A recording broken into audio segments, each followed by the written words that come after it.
is computer-aided manufacturing. It's essentially an interface, computer-controlled interface for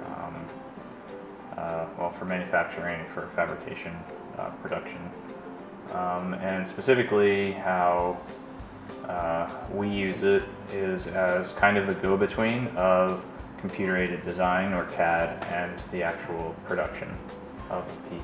Use CAM software to create or to help program whatever machine that you're using in order to make the physical object based on the computer, the design or the drawing that's in the computer.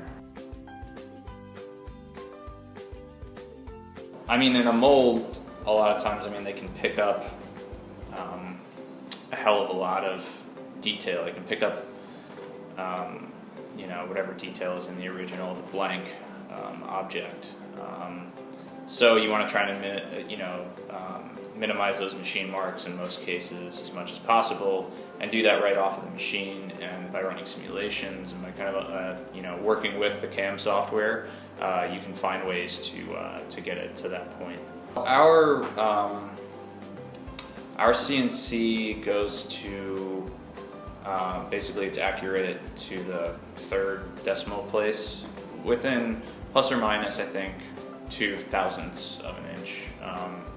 And the CAM software that we have, I think you can push it like maybe to a 10,000th, but it really only, since we don't really need it, we operate at a 1,000th of an inch.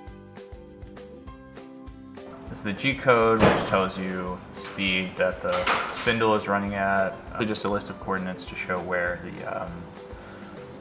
the bit is supposed to move to, or where the machine is supposed to move to at any given time in an order.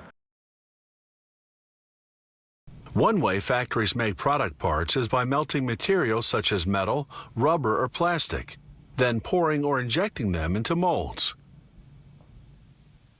A computer-guided tooling machine called the CNC slowly machines the base, wearing away the steel particle by particle to create the mold component's shape.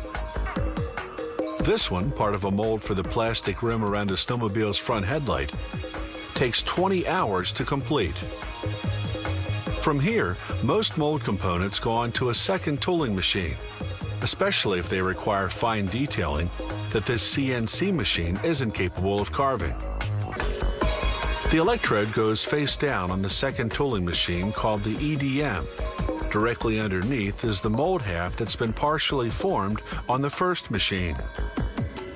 A strong electric current runs through the electrode and penetrates the mold, forming a cavity in the shape of the electrode. The surface of the mold cavity is pretty rough from all that tooling, so they polish it smooth to ensure proper casting. Here's what the two halves of a finished mold look like.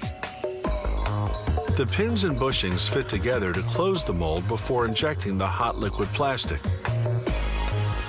Once the plastic cools and hardens, it's just a matter of extracting the molded plastic part. Factories also make molds for aluminum injection and rubber injection, among other materials.